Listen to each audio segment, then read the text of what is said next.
you can actually afford to buy a car. The payment goes through, the dealer smiles, the keys are in your hands. And here's the paradox. At that moment, you didn't become richer. You signed a contract that eats your future freedom. I'm not saying cars are evil. A car can be a necessity. I'm talking about something else. Why in the US, even a normal car often turns into a setup where you work for years not for yourself, but to pay off an expense that pulls you down every single month. Hi everyone, my name is Dan, and today we're going to talk about car loans and figure out why so many people take this step, even though we need to understand that a car almost always depreciates. The first basic point, a car is not an asset, it's a consumable expense. It almost always loses value, and often faster than you pay off the loan. And this is where the trap begins. You look at the monthly payment, but the reality is the total cost and the opportunity cost. Look at the market. According to Edmunds, the average transaction price for a new vehicle in the US at the end of 2025 was about $49,171, and for used cars, around $26,035. That means a normal new car is already around $50,000. And here's the first trap. The payment is fine, but the loan is expensive. Let's talk about financing. Auto loan rates are high, and that's a fact. According to Federal Reserve data, G.19/Fred, the rate on 60-month new car loans at the end of 2025 was about 7.22%, and for 72-month loans, around 7.52%. Now let's look at a real example. Suppose you bought a new car for about $49,000 and financed roughly $44,361. Edmunds recorded the average amount financed in December 2025 at $44,361. Let's assume your rate is 6.7%, a mid-range figure seen in late 2025 market reviews. Over 72 months, your payment would be about $750 per month, and the total interest paid would be around $9,000 to $10,000 over the life of the loan. And that's without insurance, without repairs, without gas, without taxes or registration. And do you know what the most toxic part is? When people think, well, $750, I can handle that. But $750 is just the tip of the iceberg.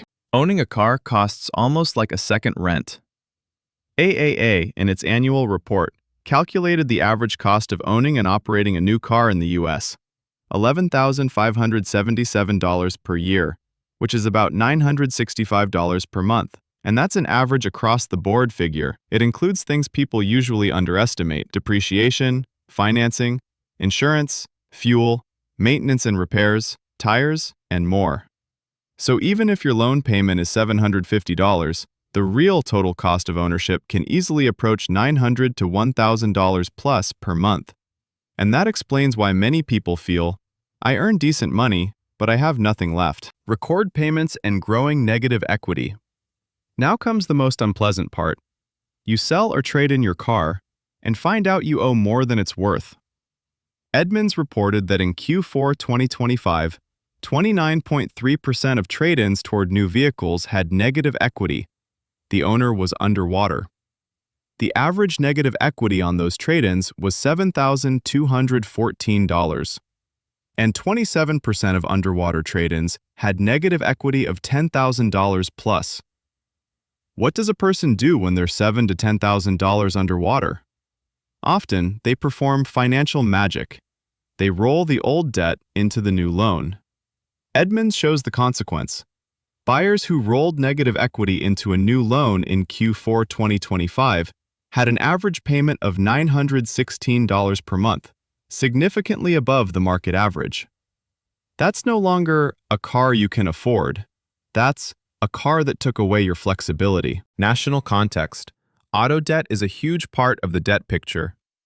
To understand the scale, according to the New York Fed Household Debt Report for Q4 2025, total household debt was about $18.78 trillion, and auto debt was roughly $1.7 trillion. The share of debt that is delinquent overall rose to 4.8%. That doesn't mean everyone is about to collapse. It means many people are genuinely living on the edge, and the car payment is one of the heaviest stones around their neck. Real-life example. We can afford it. Here's a typical story. Let's say there's a couple, Mike and Sarah. Their household income is $110,000 per year before taxes.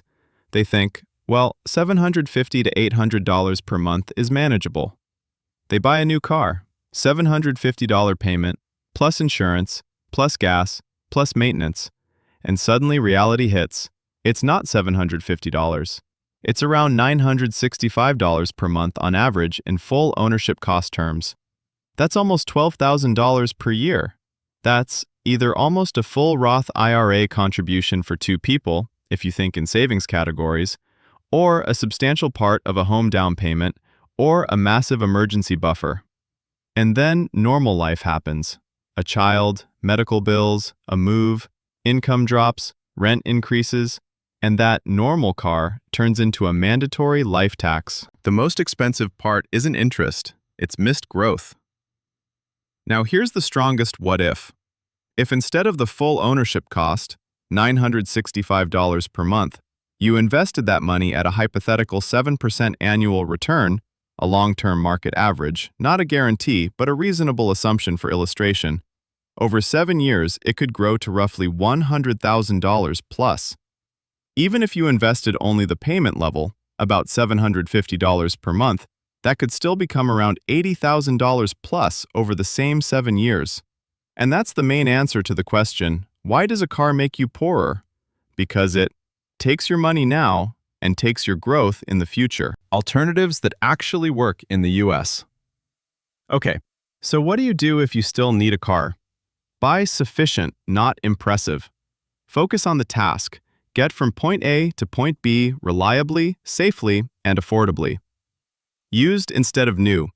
When the average used price is about $26,000 and the new price is around $49,000, the difference is basically a second car, shorter loan terms. Long terms, 72 to 84 months, make the payment nicer, but increase the risk of being underwater and overpaying. And the market has truly shifted that way. Edmunds noted growth in very long terms, up to 84 plus months. Don't roll negative equity. Ever. If you're underwater, your number one goal is to get back to zero, not to change cars. Keep your transportation budget in a framework. The real rule isn't what's the payment, but what's everything. Payment plus insurance plus fuel plus maintenance. Then compare that to your income. Let me sum it up. I want to say that a car makes you poorer, not because cars are evil, but because the modern buying model in the US often looks like this. Expensive vehicle, plus long loan, plus high interest rate, plus hidden ownership costs, plus risk of negative equity. If you want to be wealthier, you don't need a car you can buy, you need a car that doesn't steal your future.